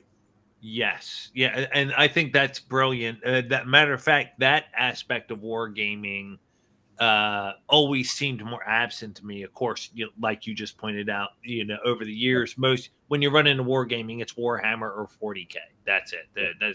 We do both kinds of wargaming here, Warhammer and 40K. So exactly. That's the hobby now. But like you said, the focus has always been on individual battles, so there's no greater context. There's no war or campaign being played out in most cases, and that's what's always interested me. And that's what was really fun about, so beautifully into campaigns and RPGs. That's what was so fun about Mighty Empires, and they didn't. I got to turn that off. They didn't support Mighty Empires as much as they should have. Right. And they could have sold a lot more figures and a lot more books if they had supported Mighty Empires and turned it into a campaign game instead of a tournament game. Agreed. I need to step aside for 1 second. I'll be right back. Go right ahead. I'll say I mentioned this on other streams while he's taking care of that the one Games Workshop game I did get into a fair amount was Mana War, the naval battles game that was in the 90s. I can't remember exactly when that came out, but I bought a Dark Elf fleet, painted those up, and we did have a good amount of time. Similar problem, though. It's very much devoted to individual battles or scenarios, but not much in the way of a continuing story or a campaign play is available. And then Patty had mentioned some time ago for the play leagues, he was thinking about the Shadow Dark League and by comparison, the old WotC Adventurers League play that is organized by the company. So I guess that then turns it into what makes it or breaks it is how the company decides to run that play league. Like At that point, it's like running the fan club for your band or something like that. You set and I think we touched on that with the living Greyhawk. Yes, because there was something there too, where you could take a character from one game to another, and so on and so forth. There was overlap, right? And there was a sort of calendar pacing with that. A dangerous assumption. I'm actually wearing shorts, but that's okay. You will never see me from the waist down on a stream. I promise you. I guess I could have changed my camera, but I didn't. But yeah, that's another thing. If you go back to the very beginning again, I'm stuck in the 70s. Okay. With the origins of this game, and I'm obsessed with it. I'm fascinated by it. All these guys that were in the gaming club, right, the clubhouse, they were wild about campaigns. Yes. They only played campaigns. They didn't play one-off battles. That just wasn't a thing. Yeah. That seems natural. They weren't a thing. They just weren't a thing. I think we got the impression that the historicals, from the historical perspective, they were interested in, replaying the Battle of Gettysburg or the Battle of Waterloo. That's how so many of those things were presented and packaged. But the campaign, for me, it's natural engagement. Hex and Chick games have campaigns. The campaign, you could buy a box, right? That had 6 maps in it and 5,000 little chits, and you could play all of the battles of the Civil War, in West Virginia and Virginia, Okay. And it was a campaign. It was designed that way. And you could play it against your opponent, and it would change because you would have more casualties, or they would have more casualties at different battles. And so as you moved along, the propagation of error, as it were, right, changes the result at the very end. Yeah. And that's what makes it fun. Which gives it a greater degree of replayability than a standard battle scenario. If you're on opposite sides and whoever can capture the flag before the end can go for it. I played a game this spring with a fella at the hobby shop. They get together one Sunday a month. I haven't been able to be there in 3 months now, but we played 1776, which is a Hex and Chick game. Okay. It's fantastic. And I really want to play a series of campaign battles with attrition and changing forces. And one of the really cool things that they do is each chit has a different strength value. So you can move your chits around to attack other chits, right? So you gather 20 points of armed forces to go against 16 points. And there's a combat resolution table that you roll on because I outnumber him, 1.5, 3-2 or whatever. Right. But you can also, it's got a cool chart and a set of cards where you can choose your formation in the battle. So you can do a left flank attack or a right flank attack or left flank refused or whatever. And so you throw your card down, your opponent throws his card down, and even though you might outnumber him 3-2, right? He's done a different attack that's more effective against your attack, and so he might come out the winner. Right. Adjustment. Right. Super fun. I'm stealing that for the faction play rules that I'm putting together. That's excellent. That's so that you can play these big battles abstractly, but there's still an element of decision making. Yeah. Now, I don't know if you're familiar with the War Machine system of rules from the old Beckme Rule Cyclopedia, but that's another example of. I hate it. I can understand why it's you the would. Antithesis of a war game. Yes, everything comes down to that one die roll. You know what I mean? It's just fit my needs for what I was doing at the time. It can, and if you like to fill out the little spreadsheet, it can. But that was the thing. I was running a Braunstein style thing where for the sake of time, I needed to resolve the battles myself. So whereas I had originally intended to use Hell March and move figures around, that was too much for me to take on myself. So I ended up needing something that was What a you lot need, quicker, and what War you need Machine is fit part that bill 2. for me. What's that? What you need is part 2 of. Are you familiar with the Siege of Bodenberg? Mm-mm. Okay, I it am was not. a game that was played at the first Gen Con, and Gary Gygax played it, and it had an impact on chainmail. And I've adapted it and modernized it a little bit and made it into a skirmish game that I call the Killing Fields, and you can download it for free on my itch.io. Okay. But it uses a combat resolution table, and it's very granular. It goes from 5-1 to 1-5 with all kinds of lines in between. We're doing it for more. It's not done. And you can use that table for really any size force. It's designed for specifically designed for skirmish, but it can scale. So if you've got, say, 50 hit dice of soldiers here and 20 hit dice of here, it's 5-2. You roll on the table and you see what the results are. It's similar to what Kriegspiel and Strategos do as well. Okay, it's a measuring of the various proportions and stuff like that. Right. And so, and Tony Bath has the same sort of things for he's got siege rules, abstract siege rules, and it just tells you what the casualties are, and you can apply them however you like. Awesome. Now we're in our final 20 minutes of the show, and the last thing that we must talk about. Okay. Kal-Arath. I love it. I love this game. So how did you get exposed to this game? What's your experience with it so far? I think I first saw Castle Grief on Twitter and saw his artwork. I thought that was pretty cool because he was doing some different maps and hex maps and stuff. And he started talking about Kal-Arath, and then I did the Kickstarter to get the 3 booklets. Me too. Brilliant. They are brilliant.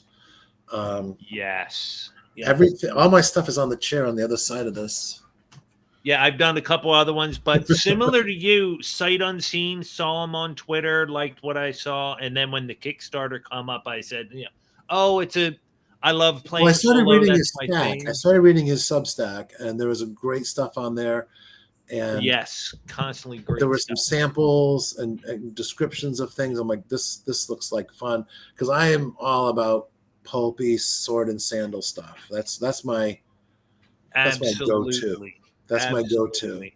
And so much so that the sword and sorcery genre is just like baked into this, down to every single entry on each individual table. Right. It is such an opinionated setting that, similar to the early editions of D&D, it arises out of the tables. You're going to have a very Kal-Arath. And I think the first thing I got from him from his itch.io was the Tarvanian zine, and he was I do not have that one yet.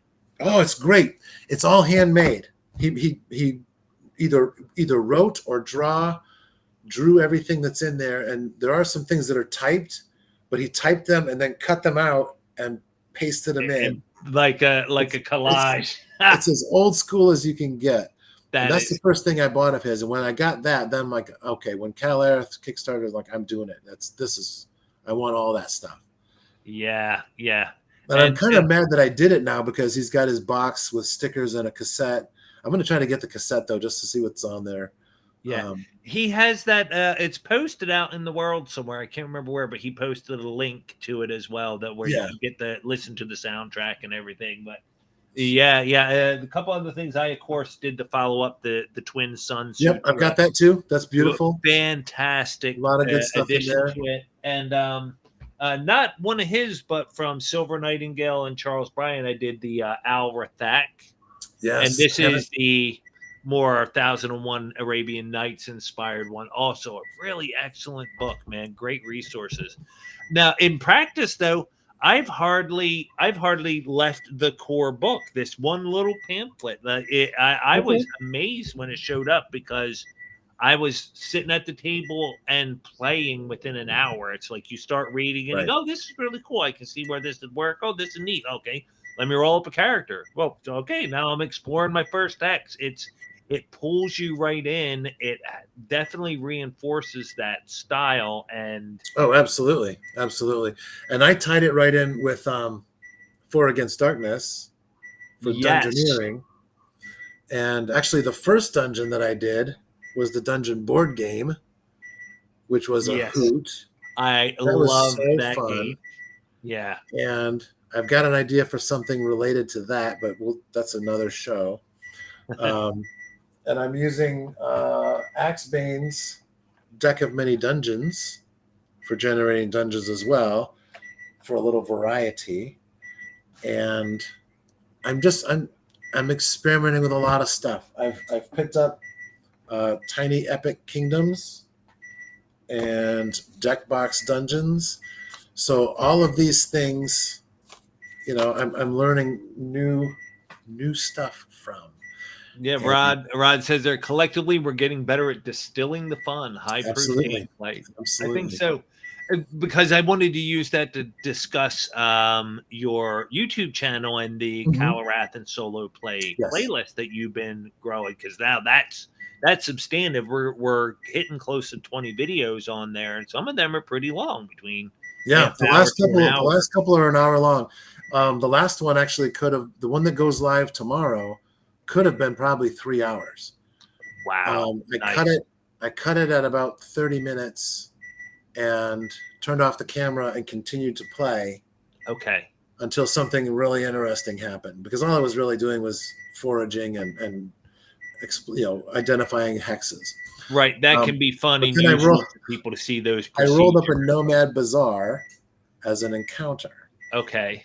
And that threw everything off kilter. The first, I had two groups that were foraging in different directions. Can you hear that beeping? I can hear that beeping. I thought it was on my end, ironically.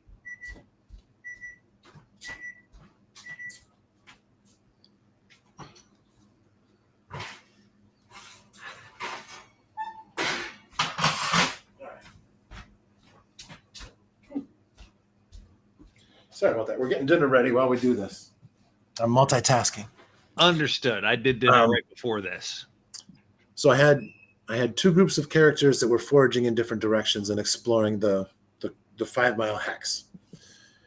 And one of them encountered the Nomad Bazaar. And so I rolled on the dice, the bones dice that I stole from Tales of Argosa. Okay. Which is in the mail. I hopefully will get that within about 3 or 4 weeks. Yeah, I have the PDF, not a hard copy yet. Yeah, it's good stuff. It's good stuff. I'll see you later, Rod.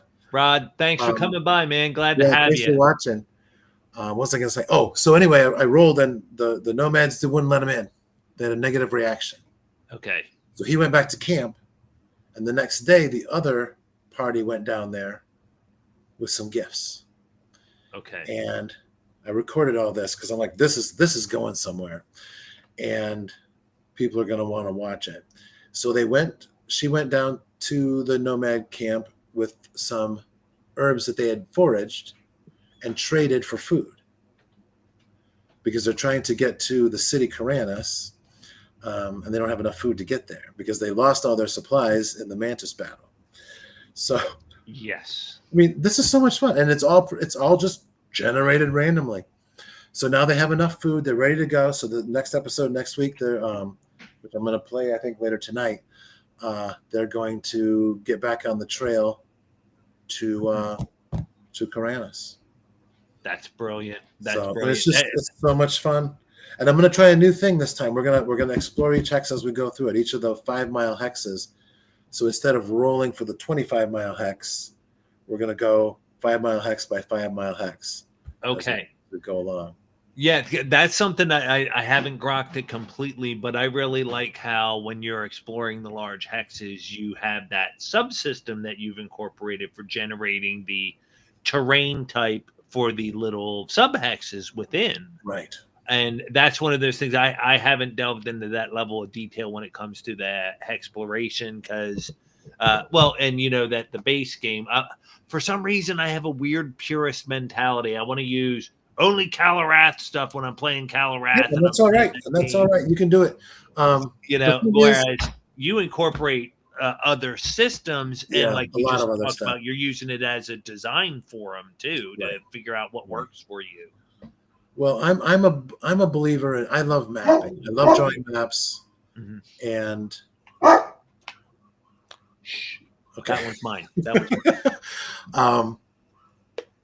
And every war game book that I've read, all of the old ones from the 60s and the 70s, they all start with create a map for your area.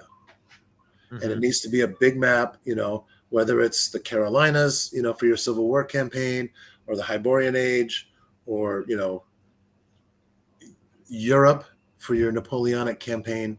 Right. You need to have a big map. You can focus in on a little area, but you need to have the big map and just at least that basic Just outline. to know. Right. Just to know. So just so you know. And again, this was a big discussion last year on Twitter when the zero prep thing came around. Mm-hmm. I hate it. I hate the idea of, okay, I'm in this hex and I'm going to move into the next hex. Oh, and I roll mountains. You can Right. see mountains for a long, long way. Right. Yeah. Right. And so that just, it bothers me. I don't know. It just, that actually makes a lot of sense. That and people have internalize that. pointed that out as a weakness of the totally random approach. Like you end up with stuff that doesn't make sense, you know. Right. Right. And one of our video colleagues, and I'm not going to name names, but he's got a video. It's probably 2 years old now, where he's playing a game system and he's literally generating everything while they play. And it honestly is. It's this.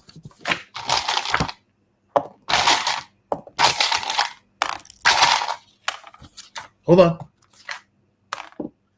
You meet a townsman and he wants a bribe. Right. Yeah. You know, and then 10 more minutes go by. And he's got to roll more dice. Got to roll more dice. Flip his book. Hold on.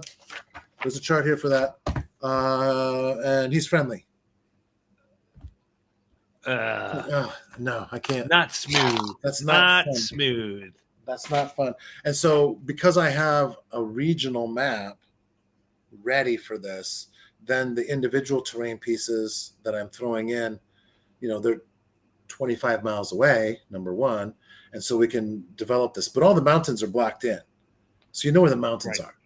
You know, the rivers are marked. The navigable rivers are marked on the map. So we're not going to run into anything surprises like that. So using a countrywide map like the United States, we know where the mountain ranges are. We know large lakes, large rivers, water features like that. So I know where the castles are. I know where the cities are, the towns.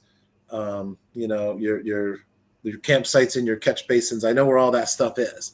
So as we're traveling along, I can anticipate. We can foreshadow some of this stuff.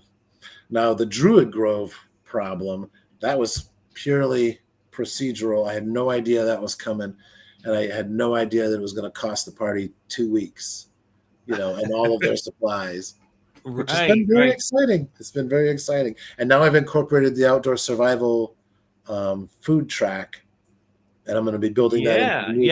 I thought that was really interesting because that's definitely my Kal-Arath experience has been colored by that of, you know, a few lucky favorable reaction rolls and you have people joining your party and then you realize it's really expensive to feed all these people. Right.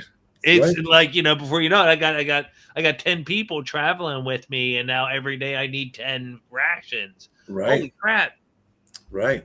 So foraging slows you down. You know what I mean? Foraging slows you down, but you need to because you know. Right. And so I built that into the movement speeds for the campaign travel. That's built into the movement speeds, the foraging. Mm-hmm. But I'll be having some new character sheets available next week that will have all the Kal-Arath stuff, and then it'll have a little section at the bottom for tracking your thirst and starvation. Nice. Well, and that was one thing, like, for being such a slim rule set, you know, again, like the main rules are 3 little zines about that size. It's surprisingly comprehensive and complete. However, I would say, I think one specific thing is there's not specific rules for being without water or without food, if Right. you're missing rations. So you do have to port that one thing in there. But again, that's one of the respectable things about the I think he calls it the grief engine, this basic Yeah. 2d6 system he has, and it handles so many things so well. It's and particularly because it's a player facing system, so instead of making an attack roll for the monsters, I'm rolling dodge for my character, and Right. it makes it Right. very smooth for the solo single character experience, which is one of my main focus. Now, one thing I do want to do though is I would love to talk to someone who does not have a lot of RPG experience, someone who's new to the hobby, maybe a year or so, and give them the Kal-Arath books and say, play. And see what they Because do. one of the things I've learned about rules light systems is they only really work if you have a good foundation of how to play the game anyway. I think I can really see that because you're metagaming because you have all these other rules and systems in your head. Right, how things work. I know initiative things. And turn order, right. And even if initiative wasn't covered in there, you would automatically roll a die for your guy and for your opponent. You know what I mean? You would just do it because that's what you do. That's how initiative works. You don't need to include it in a rules light system because you know how initiative works. Yes, and there's varying calls in that, like in the rules light world. Oh, hey, Mr. Yang, very good to see you. Good evening. Glad to have you here, man. Does some great artwork. I love hopping in on his streams. But yeah, there's such a I completely lost the point I was going to make. I got excited that Yang was here. There's a gestalt set of knowledge that you have about role-playing games that can apply to any game. Yes, so it's easier to intuit like how to make a game run or how something is going to play out or how to make it happen. Or even just like you get more comfortable with fudging of something like, whatever, just give me an agility roll. We'll see. And if you make it by a certain amount, you succeed. Right. I don't need a rule for that. The ruling is sufficient. Right. Because it exists in the cloud of your game knowledge. I was having a conversation with someone a while back, and I was trying to explain why there were no tiers of play. There are scales of play, and everything can happen simultaneously. You can be the leader. You can be a baron, you can be a lord, you can be a king without being leveled. You can be a 0 level king, right? Right. That's more of a less a descriptor of your actual capabilities, because how many times did a 12-year-old end up on a throne? Exactly. And I was mentioning, it's a difference between, Risk and something else, and they never played Risk. Right. So you didn't understand. And then I was trying to. The example was old time Risk versus modern day Risk. The modern games are limited to 5 or 6 turns. Like Lord of the Rings Risk is 5 or 6 turns. Risk 2210 is 5 turns. Whoever's got the most territories at the end of 5 turns wins. So that prevents the turtling that used to happen when we were kids and you play Risk and everybody's putting all their armies into Ukraine. Yeah. Yep. But you can't do that anymore. You have to play more aggressive. And he never played Risk. He never played the old way. He never played any version of Risk. So there's no frame of reference for the changes. Right. For the 2 styles of play. And he had never played any war games. He'd never played Warhammer Fantasy Battle or anything like that. He'd never played a war game campaign. So he didn't understand the difference between an all-out battle because we're just playing this battle and that's it. And I need to save some forces for the next battle that's happening later. And and in my mind too, my mind is really gnawing on that idea that lots of kings were pretty portly after a few years. Well, it's part of the job, portly king. But it's good to be the king. It's good to be the king.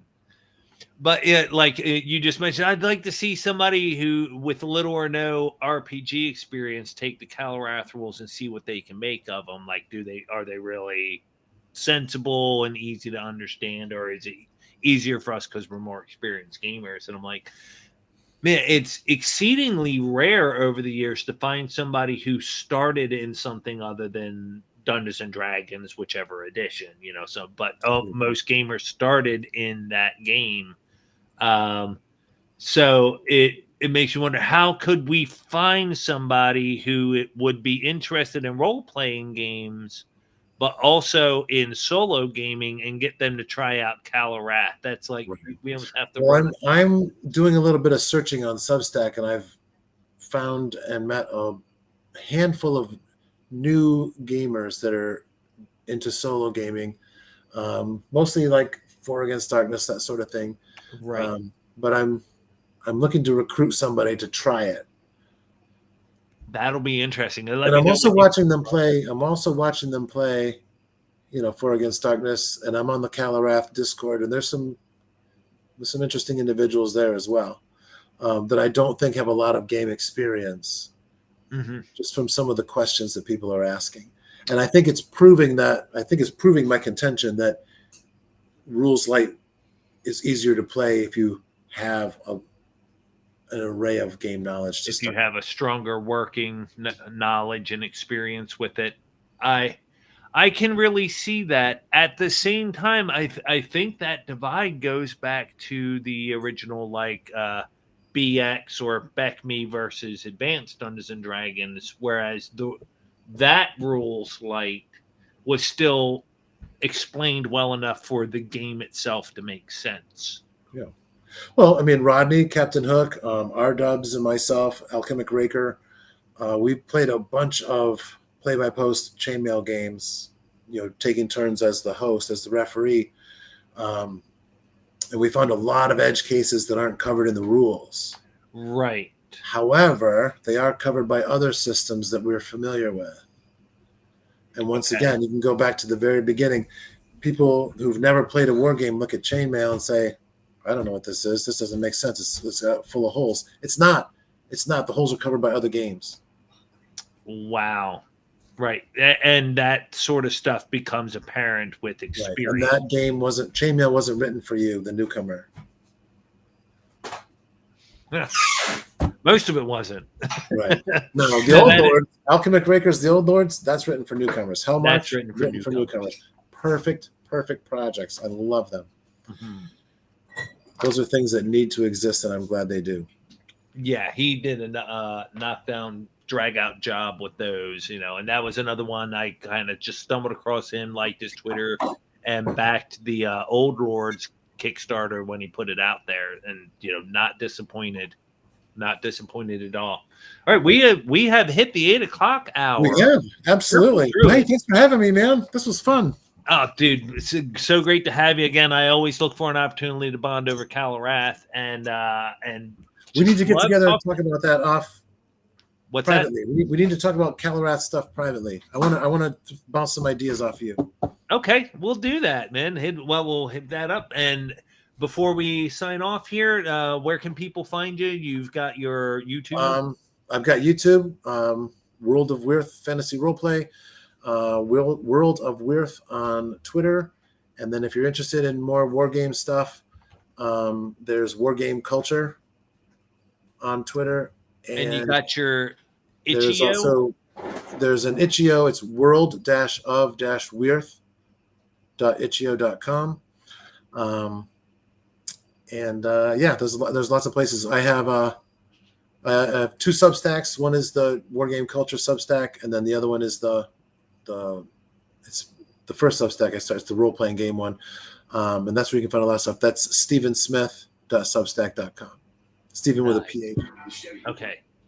Stephen Smith. Brilliant. And again, for everybody, thank you for everyone who's given us a shot and viewed it tonight. Yeah, thanks for watching. Oh, and all the itch.io stuff is free, so Yeah. I mean, do what you want, whatever. Great gaming. I appreciate people throw a coin to your Kal-Arath, but cross my palm with silver, and you will see good luck in your solo games.